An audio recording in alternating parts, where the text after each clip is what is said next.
Hello everyone, welcome back my new blog. कैसे हैं आप सभी? आशा करती हूँ कि आप सब बहुत ही अच्छे होंगे, खुश होंगे और स्वस्थ होंगे। तो अभी शाम का समय है और ये शाम का रूटीन ही मैं आप सबके साथ शेयर कर रही हूँ।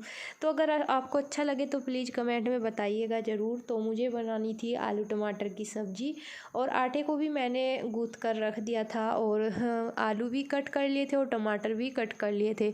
अभी कुकर चढ़ा दिया है गैस पे, उसमें डाल दिया है तेल और जीरा।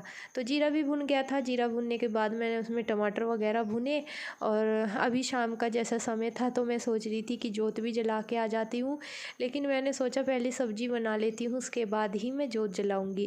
क्योंकि जोत जलाने का भी एक टाइम होता है, ये नहीं है कि हम टाइम से पहले भी जोत या पूजा पाठ कर ले, ये भी ठीक नहीं होता। अपना टाइम पे ही मैं अपना जोत जलाती हूँ और पूजा पाठ करती हूँ। तो रौनक को लेके गई थी मम्मी घूमने के लिए बाहर, तो मैंने सोचा चलिए मैं भी अपना जल्दी जल्दी से काम कर लेती हूँ।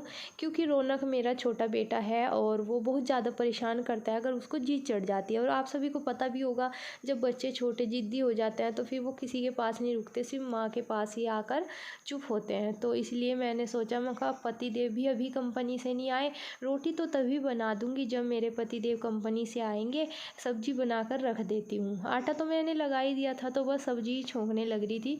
क्योंकि देखिए पूरा दिन काम करते हैं कंपनी से और आकर भी अगर गरम गरम रोटी ना खाने को मिले तो फिर हमारा फ़ायदा ही क्या होता है।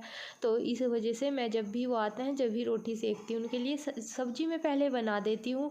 क्योंकि लाइट भी आई रहती है तो मैं सब्जी छोंक कर गैस पे इंडक्शन पे बनने के लिए रख देती हूँ। तो बस अभी मम्मी तो रौनक को लेकर बाहर गई थी। दूध को भी मैंने उबाल दे दिया था और दूध को उबाल देने के बाद ही मैं अपने काम में लगी थी।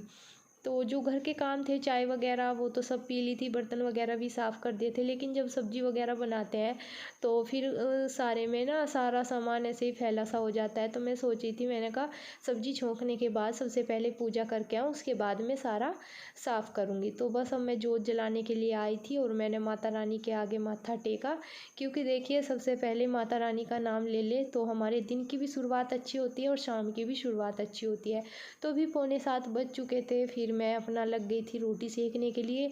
तो पहली ही रोटी मैंने सेकी तो रौनक के पापा की गाड़ी की आवाज़ मुझे आई। तो मैं सोच रही थी चलो ये तो ठीक हुआ कि वो टाइम से पहले ही आज घर आ गए। क्योंकि उनका क्या है कि वो कंपनी में ये नहीं पता रहता किस टाइम वो आते हैं किस टाइम नहीं, उनका कोई टाइम नहीं है।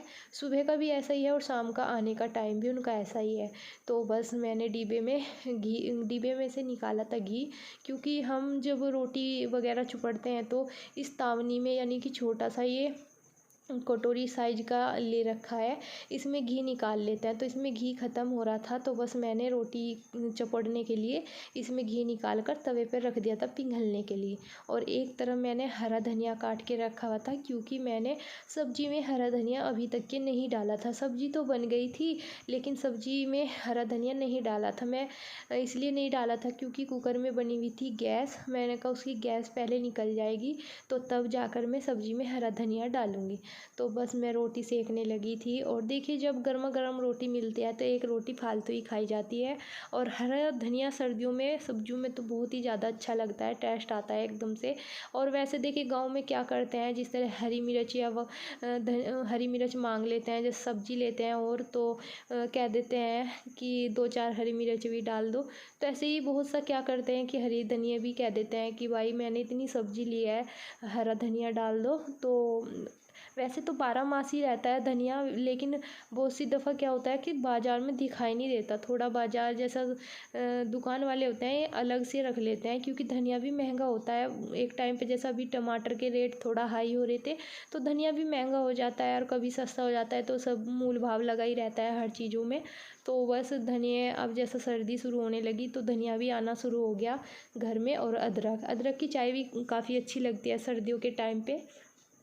तो बस मैं रौनक के लिए बनाऊंगी दूध के मीठे जवे, क्योंकि अभी सूजी घर पे ख़त्म हो रही है। और मैं सोच रही थी, मैंने कहा मोटे वाली सूजी मंगाऊं, लेकिन रौनक के पापा का भी टाइम नहीं लग रहा बाज़ार से सामान लाने का।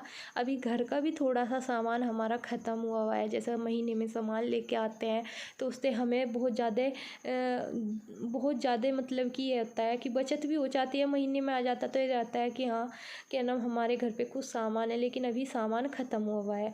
तो बस फिर मैंने रोटी वगैरह बना कर रख दी थी, खाई तो किसी ने नहीं थी और मेरा मन था पानी पीने का, लेकिन पानी तो मैंने नहीं पिया। यहाँ पर रौनक की फ्रूटी रखी थी तो मैं पी रही थी इसको, थोड़ी सी थी इसमें और हिला के भी देख रही थी। तो बस मैंने फ्रूटी पी, उसके बाद मैं फिर से सब्ज़ी देखने के लिए किचन में गई और गैस निकल चुकी थी। फिर मैंने सोचा अब इसमें मैं धनिया डाल देती हूँ। तो मैंने अब यही किया कि हरा धनिया डाल दिया था और आलू टमाटर की मैंने सब्ज़ी बनाई थी तो आलू को हल्का सा घोट लिया था, क्योंकि आलू खड़े खड़े से हो रहे थे। तो मैंने सोचा चलिए इसको घोट भी लेती हूँ और गरम कर दी थी दोबारा से। रौनक के पापा क्या है कि गरम गरम ही सब्ज़ी खाना पसंद करते हैं और अब लगा दी थी मैंने प्लेट में। तो आइए सबसे पहले आप भी खाइए हमारे साथ खाना। और रौनक के पापा बोल रहे थे कि प्याज भी काट देना। तो यहाँ पर रौनक की माँ जी को भी मैंने यानी अपनी सासू माँ को भी खाना दे दिया था, रौनक के पापा को भी खाना दे दिया था। तो ये खाने लग रहे थे और रौनक के लिए लेके आई थी जमे दूध के। तो बस ये खा नहीं रहा था, ये खेल रहा था। तो फिर खाना वगैरह खाने के बाद रौनक के पापा ने दूध बोला और दूध गर्मा गर्म हो रहा था, मेरे हाथ पे खिंड भी गया था। तो अभी दूध वगैरह पियेंगे और कपड़े वगैरह मम्मी ने बिछाई लिए हैं। तो ये था मेरा शाम का रूटीन जो कि मैंने आप सभी के साथ शेयर किया है। तो दोस्तों अगर आपको मेरा ये रूटीन अच्छा लगे तो कमेंट करके बताइएगा ज़रूर। आप सभी को तब तक के लिए बाय बाय।